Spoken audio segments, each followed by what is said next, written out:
All right, anywho, let's dive into our last historic deck of the day. Thanks everyone for hanging out today. We are playing some Naya Angels here, kind of Naya Angel adventure, just kind of mid-rangey type stuff. I kind of like a lot of what's going on here. We've got Llanowar Elves and Once Upon a Time, everything's green in this format as always, along with Lovestruck Beast and Bonecrusher Giant filling out the bottom end of our curve. And then we've also got some good Gruul threats here in Spellbreaker and Questing Beast, but we also have this white package here at the top end, which seems potentially very good against the other Gruul decks in the format. We're going a little bit bigger than them, and once we gum up the board, we can like fly over and beat them in the air. Lyra Dawnbringer, especially with Embercleave, sounds just like chef's kiss perfect. I'm not sure if Vivian is a card that's worth playing in here or not. Seems a little bit clunky. I wouldn't be surprised if our conclusion is like this card should just be like another Lyra and another Shalai perhaps after playing a few games, but I'm gonna start with a couple of her and see where we go from there, how things feel. So let's go ahead and dive on into some match with this and see how it goes.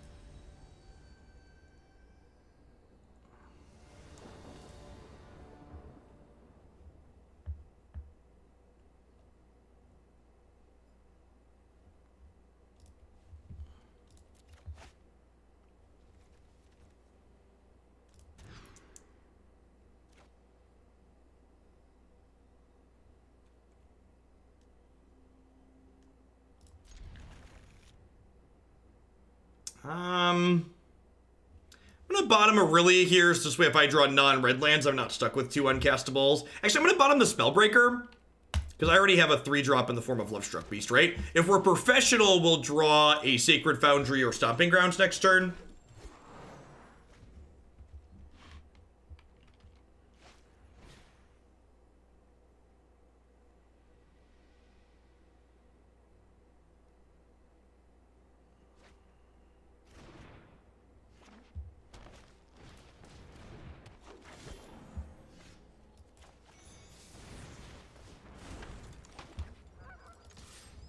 Trade me. Yeah, that's what I thought. Coward. Cowards can't block warriors, opponent. You scared? I ain't scared. Alright, I'm a little bit scared.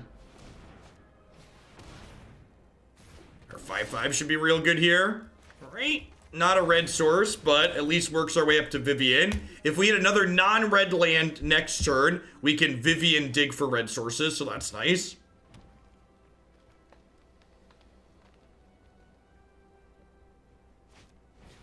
Ugh, this card is such a beating.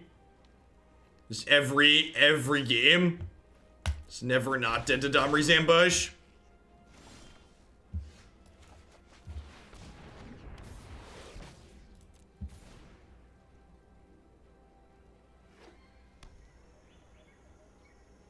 I mean, at least he didn't lie to you, right? He was, I'm gonna concede to Embercleave here. Well, I guess if they Embercleave these trade, I guess. They might just 12 us here. I'm actually kind of surprised they're not just 12ing us. I guess they get to equip this next turn.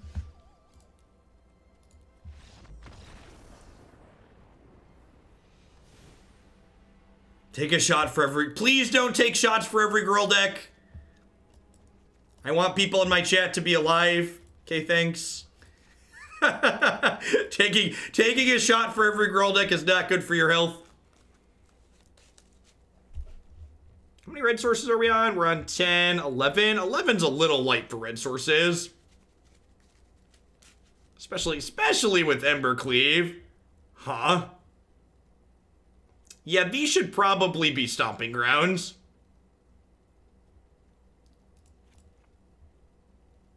Yeah, I'm gonna swap these forests to Stomping Grounds after this match.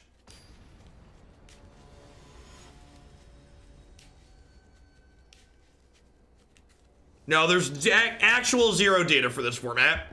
In fact, speaking of this format and data, MTG Goldfish did something that I think is really pretty bad. They posted a historic decks page and posted a metagame of the format, and their metagame was literally just user-submitted deck lists. So I really, really am not a fan of kind of obfuscating where their data is coming from. And like if they would have just posted the page and just been like, called it just like historic decks, or like historic ideas, or historic viewer submitted, or historic user submitted lists, but they titled the page historic metagame, and it really, really feels disingenuous to me. For people who aren't aware, Goldfish has a history of doing stuff like that. So a lot of the other data on Goldfish's website comes from data that's made artificially diverse.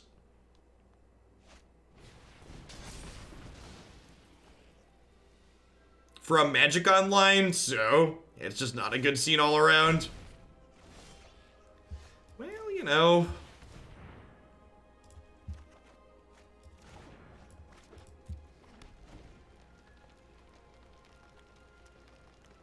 Oh, we should just be playing our own ambushes.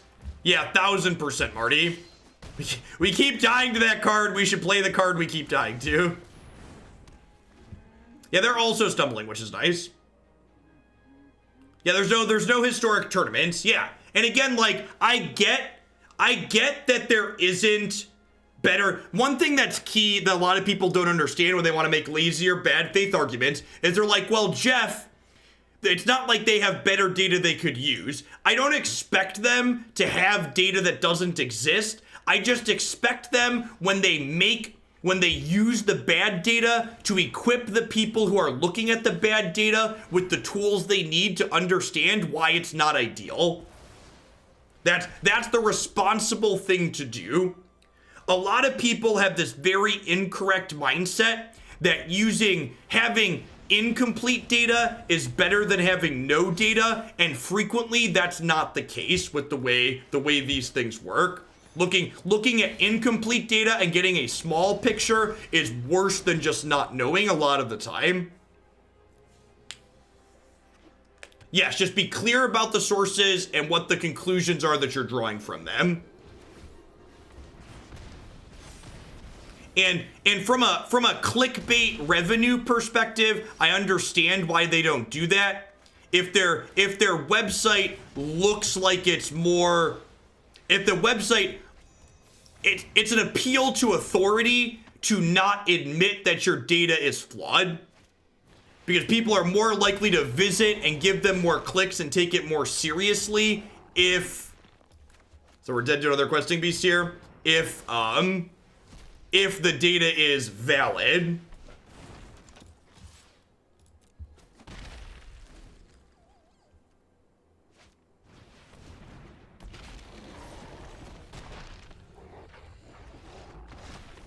All right, let's adopt some of the good Gruul things and fix the mana here a little bit. I do think Gruul is probably the best deck in this format from a power level perspective. Like, it's doing something powerful and it gets to play Once Upon a Time and Veil, which are just like both busted cards. So there's only 23 lands in this deck. All right, I'm gonna cut some Vivians and I'm gonna add some lands.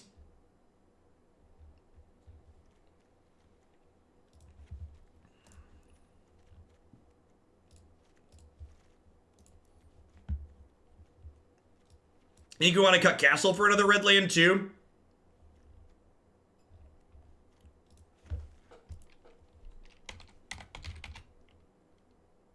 Yeah, maybe.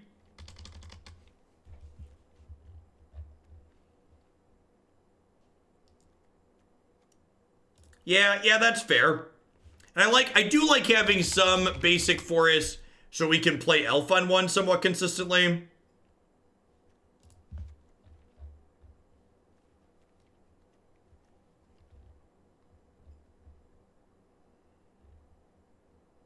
This is 16, 17 white. This is 12. I think I'm just going to add another red source here. Let's just play a Crag. Yeah, I have 17 white sources in my deck. This card's plenty castable. I think not playing Ambush is probably a mistake. I think I want a couple of these at a bare minimum. Card is super strong.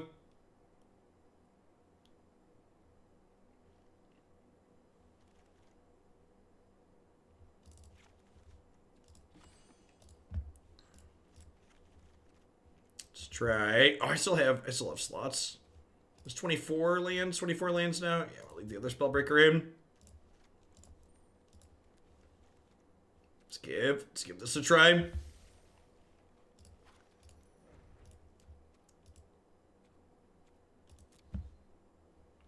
The double white on turn 3 and all these red-green creatures is awkward, but it is an angel deck. So I would like to address a point there that you're trying to make that is just not based in any sound logic, reason, or mathematical conclusion. So a lot of people like to talk about the strength of your mana base based on the other spells in your deck, and that's just not how the math works. So the fact that I have red and green creatures in my deck is not even remotely the case of what makes my white spell hard to cast. The only thing that matters towards how easy or difficult it is to cast my spells is the number of sources of those colors that I have in my mana base. So the fact that I have a bunch of red and green cards doesn't make Resplendent Angel harder to cast. The thing that makes it hard or easy to cast is the number of white sources in my mana base. And I have 17 white sources plus Once Upon a Time in this deck. So mathematically speaking, the Resplendent Angel is fine and reasonable to cast. So don't fall into that trap of being like, this is hard to cast because of things that don't actually make it hard to cast.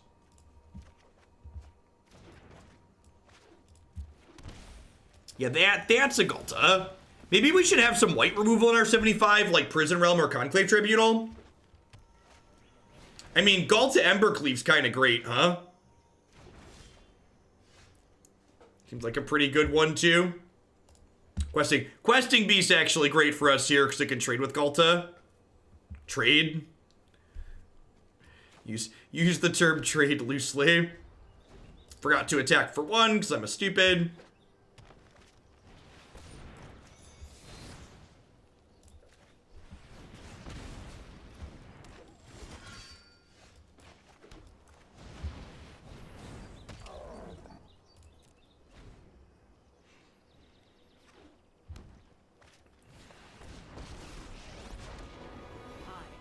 Vengeance, and I'm coming for you next.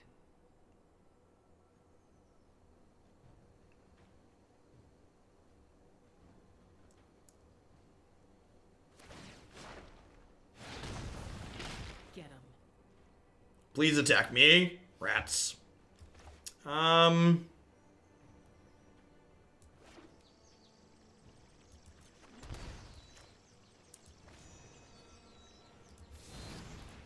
Think I have to kill this. This Ghalta's just like looming over us. Feels very doomsday.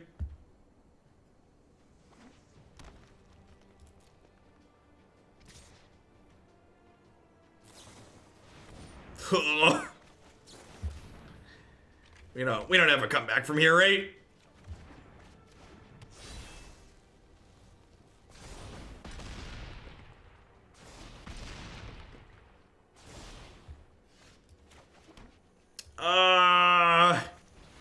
That means we're technically not dead yet, right?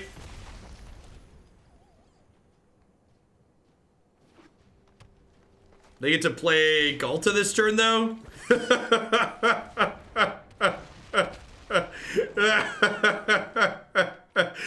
Yep. I wonder if Ghalta's like the Gruul Mirrorbreaker. I believe that. Why does their Teamer Battle Rage last through every turn, chat? Why does their Teamer Battle Rage last multiple turns? I don't understand.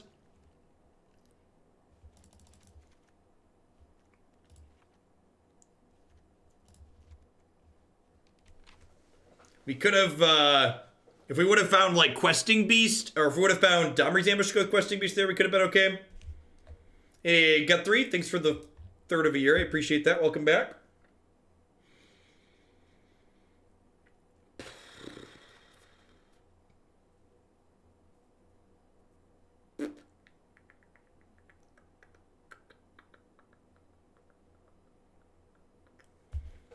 think I'm just cutting these. I'm bringing in other 3-drops. Seal Away is legal. That's probably a good suggestion. I like that suggestion.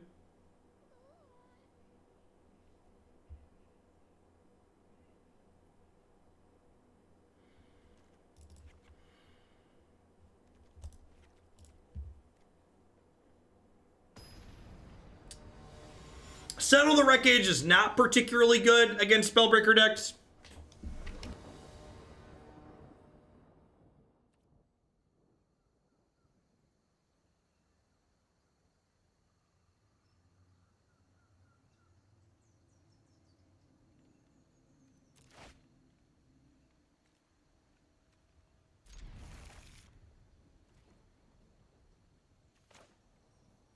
Once upon a time, there was a red source.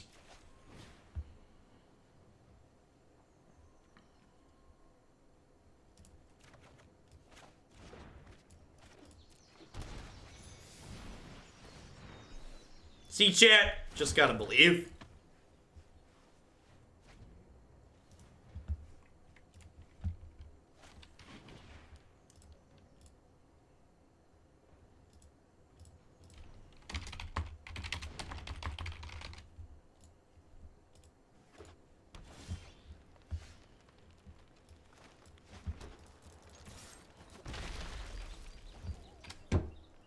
How'd you know your demonic tier is gonna fight your red source? Lots of testing. Alright, so I'm gonna stomp my 1/1 in response here to counter their Bonecrusher Giant. Nobody makes me bleed my own blood. Nobody.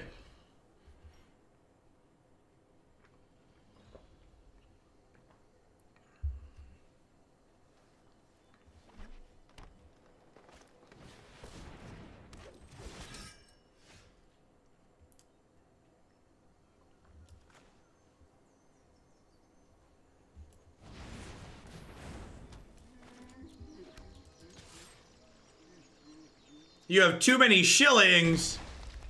Beverly Shills. That's where we want to be. Just shilling, shilling in Beverly Hills.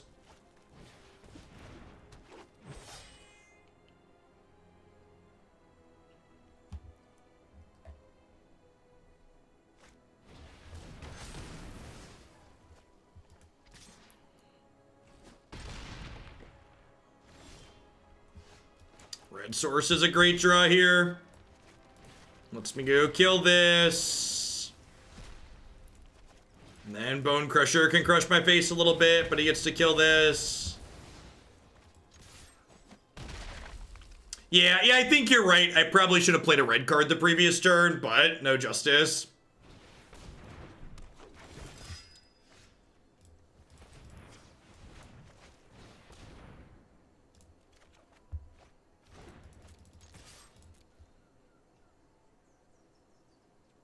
Why didn't I stomp the Pelt Collector? Because I'm a big dumb stupid.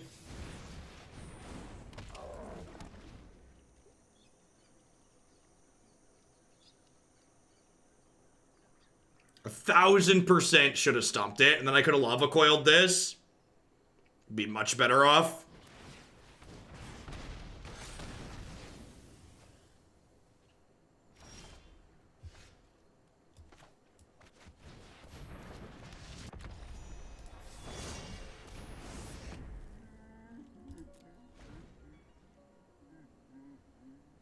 Can we get fat and dumb emotes to counter the smart and thin ones?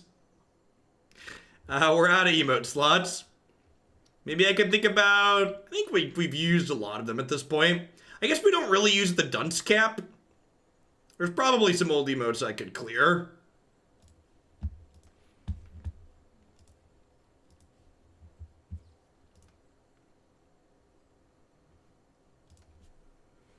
I've been in Oaklandia a while. I've never understood the no justice streamline. Because if there's justice in the world, you get punished for making mistakes. Is the intended.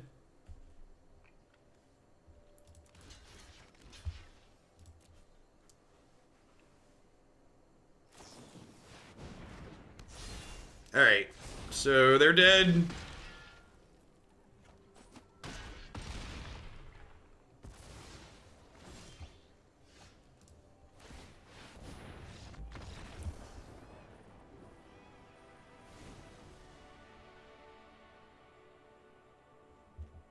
Yes, when there's justice in the world, the player who makes fewer mistakes will win. Generally never me. Thankfully, Magic's a high variance game and there's very little justice, so I get to win quite frequently.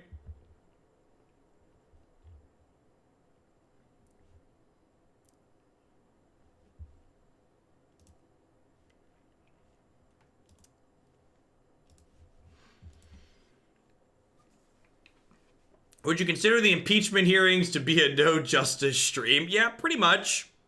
When there's justice in the world, people who commit crimes have to answer for their crimes. They don't have an entire political party that covers for them.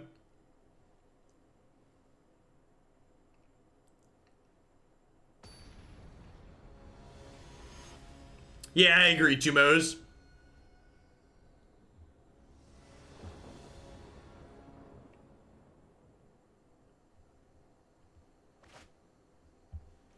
Ah, 24-hour news channels. Those are one of the single worst things to happen to the United States ever. I think I mulligan this. Just no double green, no turn 1 green. Seems fine. Doesn't have double green, but has a once upon a time. And it also doesn't have any double green spells in it.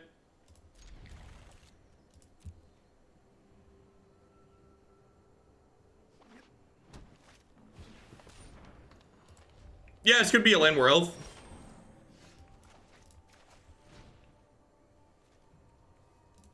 Let's level for Bonecrusher. Are you ready? Bonecrusher's ready. Yeah, slightly more land, slightly more red sources. It felt pretty good extras.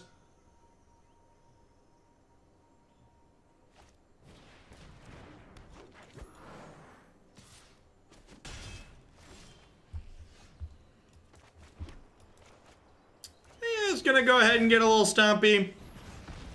They're missing a land. This keeps them off of 4 mana play. Lovestruck Beast or Llanowar Elves are on. We had eight cards there that we could cast on turn 1. So when you have that many cards that are castable, you should definitely play it on the first turn.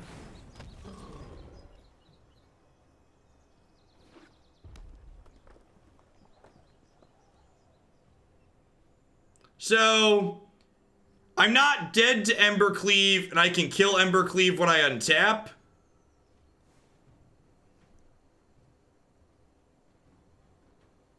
So they have Bonecrusher Giant, right? That's what this attack means?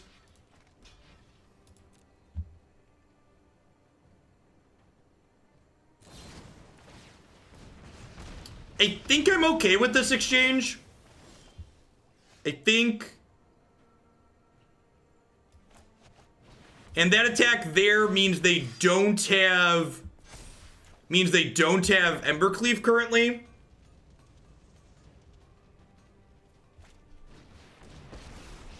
It's a good draw. My heart beats in unison with the wild.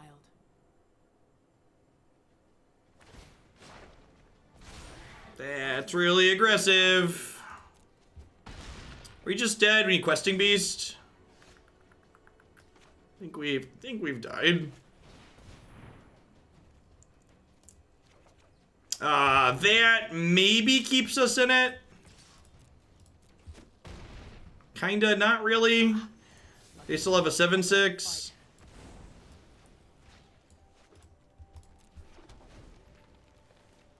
We're dead to Questing Beast or Land Embercleave here. We're going to 4 on this combat.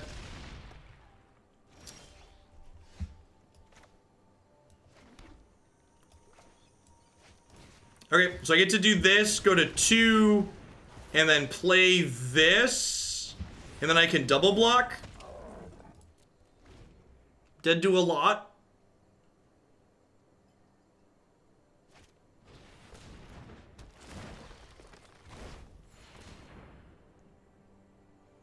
Please just attack, please just attack, please just attack.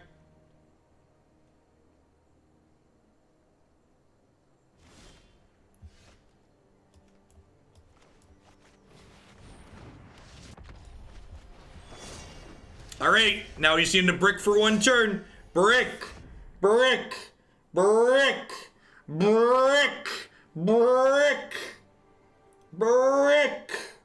Hold the door! Hold the door! It's a brick. Do house. Do. They have an Embercleave. We are very dead now. They're never drawn a brick. Do. Pew. So close and yet so far away. So close and yet so far away. Almost stabilized at the end there. Almost stabilized at the end. You get punished by triple blocking. It doesn't matter because we can't win, Mr. Lifeguard. If they have Embercleave, the game is over.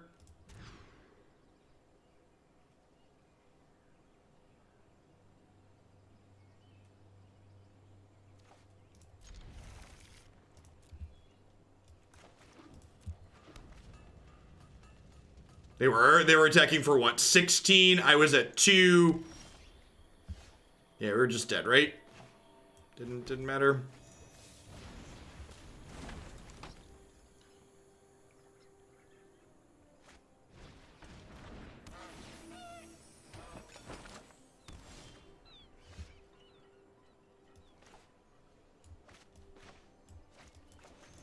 All right, let's stomp the goose.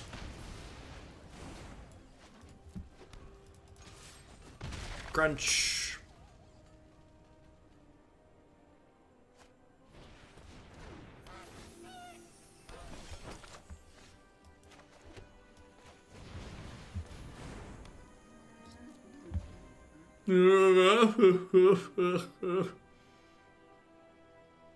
You can't cook it if you stomp on it. I mean, you're stomping on the feathers, right? Not the meat. Use a food to cash Elvish Rejuvenator. Tough beat. Where? Can we get some more people who aren't smart enough to play green cards in their deck? That's where I'm at. That's where I'm at. It's a lot easier when my opponent's not playing green cards. What if I'm the only one that gets to play the busted color?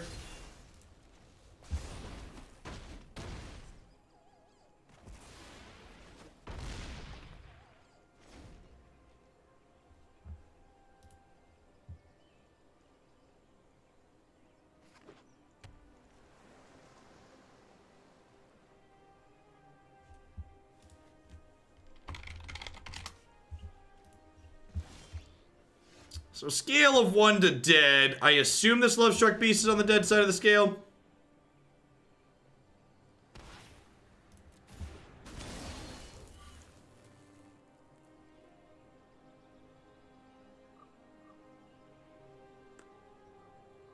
Oh, they're just gonna kill.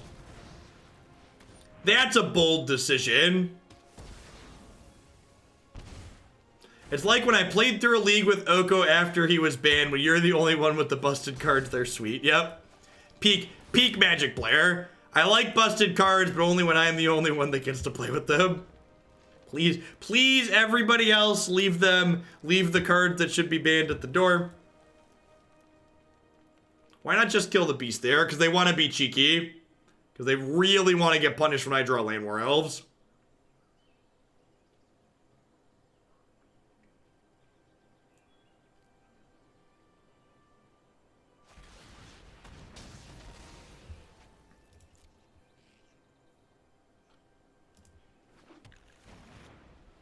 Killing the Spellbreaker as opposed to the Embercleave is also a decision.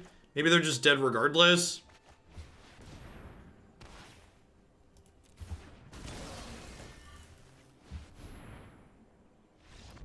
I feel like Embercleave should, like, make you sacrifice the creature when you unequip it or something silly.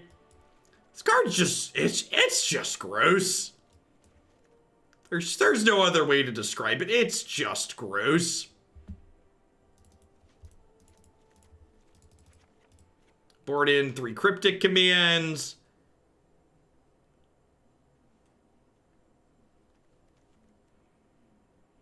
Yeah, I'm interested to test some more blue-red flash because, like, blue-red flash in my experience is pretty reasonable. It had a medium win rate at the Mythic Championship, but none of the blue-red flash people at the Mythic Championship were playing Embercleave. And in my experience, Embercleave lets you steal a lot of games that you otherwise lose. Embercleave's usually unequipped by death, that's fair.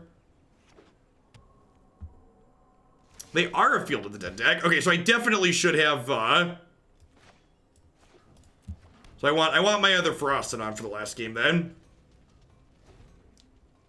I don't think you need another color, Tumos. I don't think you gain meaningful things by adding those extra cards in. Yeah, Brazen Borrower with that on it is just very, very reasonable. Alright, well, if they're a Field of the Dead deck, I definitely want Questerson, huh? We'll play Ferocidon next turn and Questing Beast the turn after.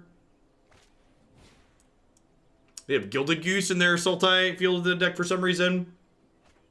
It's an interesting choice. They just like playing Golos Field with food. Their game? Yeah, sure. Surely you must be famished. I am Oko. I am annoying. Huey had one in his sideboard extras. There weren't any in main decks. To be more specific, I guess.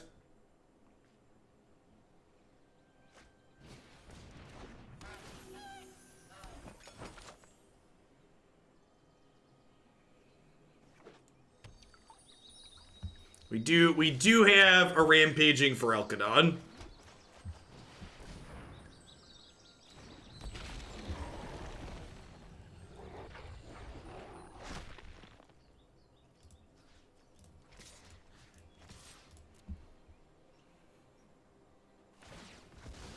We have a Noxious Grasp here.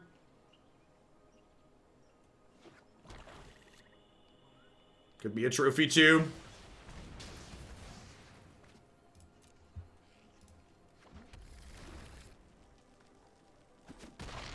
Why do you cross me?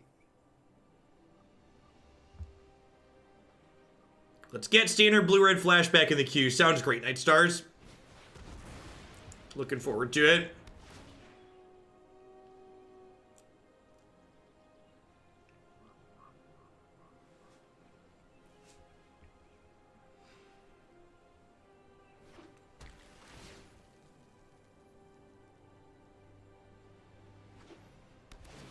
Nah, I think the card's just good enough that you always want it. In most situations, you can't play around Embercleave.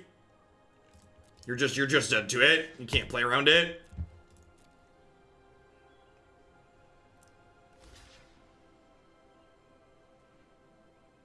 So I want to order the food first.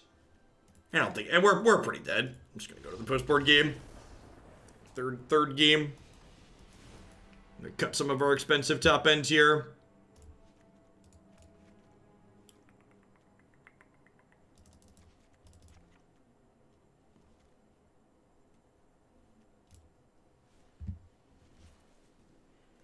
Yeah, if I order the food first, my thing won't die, but they'll still have a Golos, they'll still have an Oko, and I just can't win the game anymore.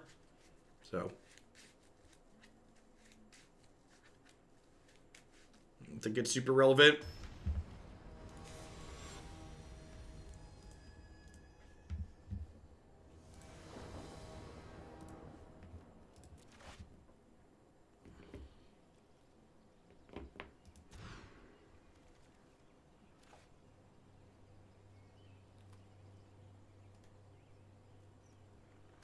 Oh, you're right. The Golos would have died, right?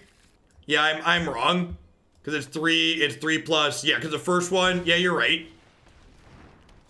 Yeah, maybe we were more in that. I don't know. They still had an Oko. Embercleave becomes another Embercleave though, but like it's still legendary, which like really sucks. No, Embercleave's still legendary and the name's still the same, so when you play the second Embercleave, it dies. The first one dies.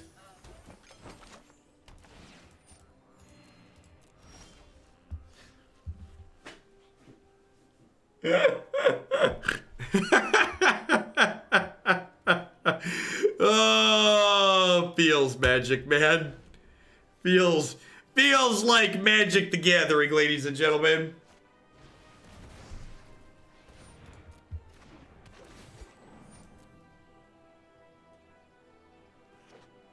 Yeah, can we like pivot to Texas Hold'em?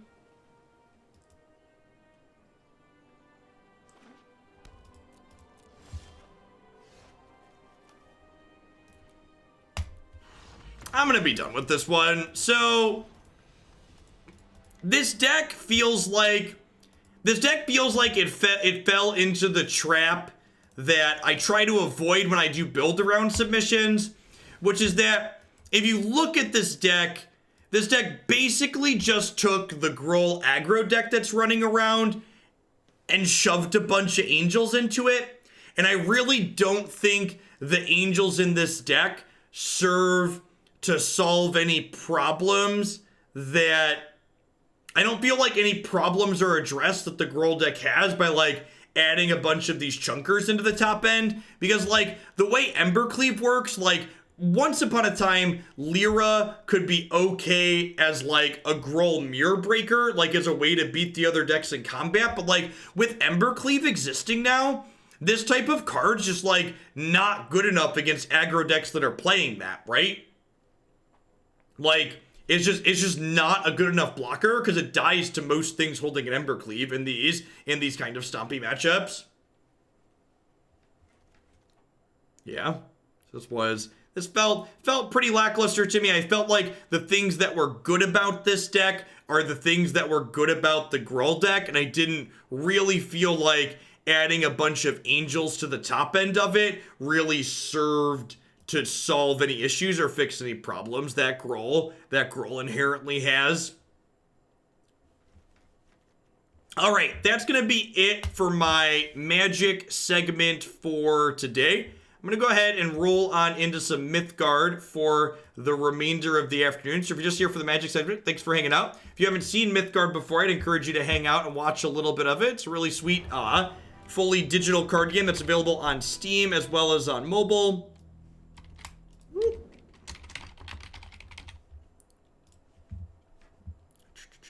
Get the extension loaded so we can have nice mouse over cards and stuff for it. All right, so I'm going to start off with just a two-color aggro deck, kind of highlight some of the mechanics of the game.